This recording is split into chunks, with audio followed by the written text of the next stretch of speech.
नारायणं नमस्कृत्य नरं चैव नरोत्तमं देवीं सरस्वतीं व्यासं ततो जयमुदीरयेत्। ॐ श्री सद्गुरु चरण पादुकाभ्यां नमः। श्रीमद् भगवत गीता जो महाभारत के भीष्म पर्व के अंतर्गत है, 18 अध्याय 700 श्लोक। भगवान श्री कृष्ण और अर्जुन का संवाद। यहाँ प्रथम श्लोक धृतराष्ट्र के द्वारा पूछा जाता है। किस प्रकार से है? प्रथम अध्याय जिसका नाम है अर्जुन विषाद योग, इसमें आरंभ होता है धृतराष्ट्र उवाच धर्मक्षेत्रे कुरुक्षेत्रे समवेतायुयुत्सवः मामकाः पांडवाश्चैव किम कुर्वत संजय। इस प्रकार से धृतराष्ट्र के पूछने पर, किससे पूछा? संजय से।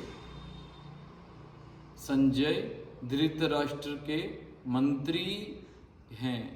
अपने मंत्री से, जिनको दिव्य दृष्टि प्रदान की गई महर्षि वेद व्यास द्वारा, तो धृतराष्ट्र विस्तार से जानना चाहते हैं कि युद्ध भूमि में क्या हुआ। युद्ध भूमि कैसी? युद्ध भूमि तो वहां विशेषण दिया धर्म क्षेत्रे कुरुक्षेत्रे, कि जो कुरु का क्षेत्र है अथवा कुरुक्षेत्र है। यहाँ पर राजा कुरु ने तप किया था, जिस कारण से वो धर्म भूमि भी है। और वहाँ पर अन्य देवताओं ने भी यज्ञ आदि किया, इसलिए बहुत ही धार्मिक महत्व है।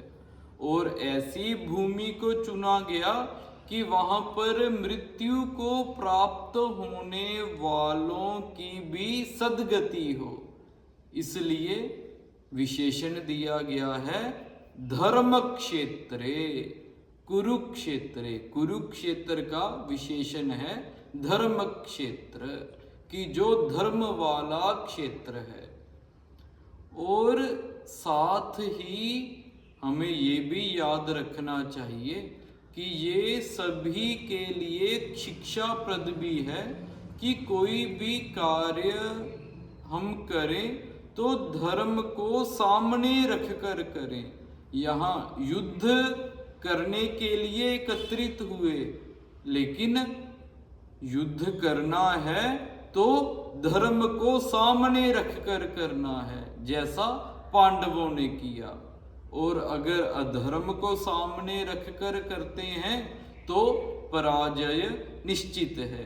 ये एक जीवन जीने का एक बहुत ही गूढ़ रहस्य है कि हम धर्म को अपने आगे रख कर चलें, तभी वो हमारे वेद मंत्र सार्थक होते हैं। सत्यान्न प्रमदितव्यम धर्मान्न प्रमदितव्यम, कि हमें धर्म से कभी भी प्रमाद नहीं करना चाहिए।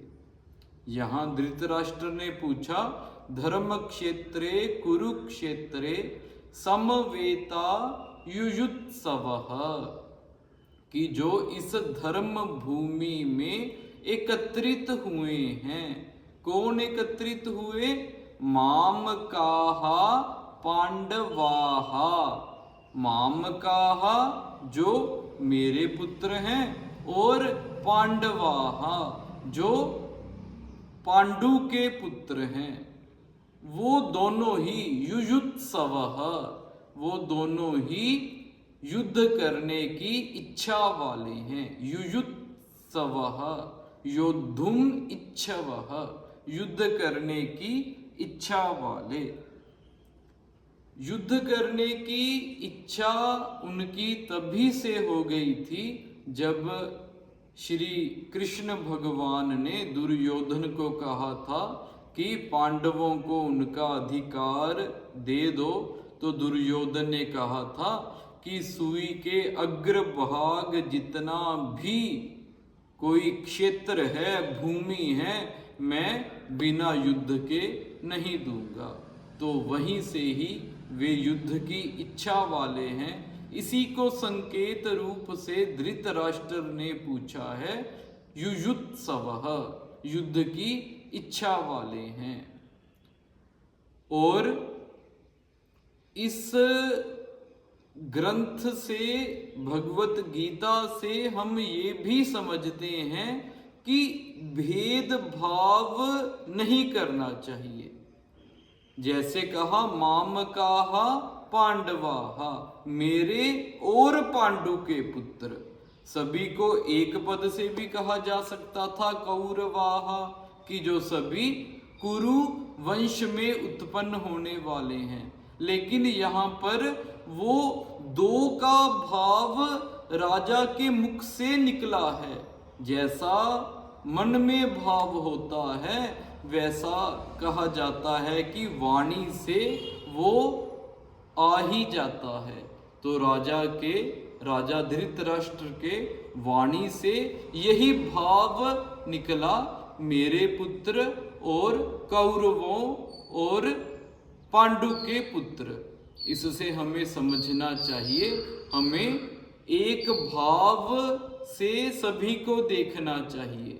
जैसा हमारे शास्त्र हमें बतलाते हैं, अयम निजः परो वेति गणना लघु चेतसाम, कि ऐसा निज भाव देखना, पर भाव देखना, ये तो एक बहुत ही संकुचित विचारधारा है।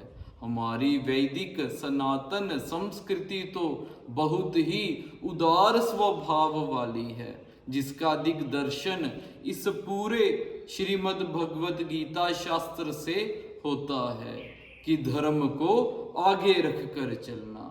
और देखें तो प्रथम श्लोक धर्म क्षेत्रे और अंतिम श्लोक 18वें अध्याय का, वहां कहा नीतिर मतिर मम।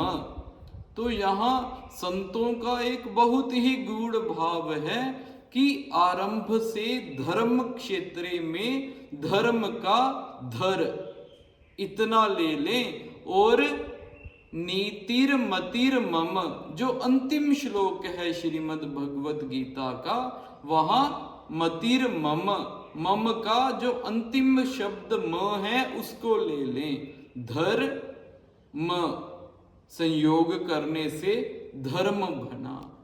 तो ये धर्ममय ग्रंथ है जो हमें धर्म जीने का पथ दिखलाता है। इस प्रकार इसका एक बहुत ही ये बड़ा संदेश है जिसको अपने जीवन में हमें अवश्य ही धारण करना चाहिए। और धृतराष्ट्र ने पूछा है कि इस प्रकार जो युद्ध करने की इच्छा वाले हैं उनका विस्तार पूर्वक वर्णन मुझे करके सुनाओ, ऐसा कहा है। हम इस संदेश को अपने जीवन में अगर उतार लेते हैं, धर्म को सामने रखकर चलना और जो भेदभाव है, जो द्वैधी भाव है, उसको अपने जीवन में नहीं लाना, तो ये श्रीमद् भगवद गीता का बहुत ही पावन संदेश है। इससे जीव मात्र का कल्याण अवश्यम भावी है। हरि ही ओम तत्सत, ओम तत्सत, ओम तत्सत।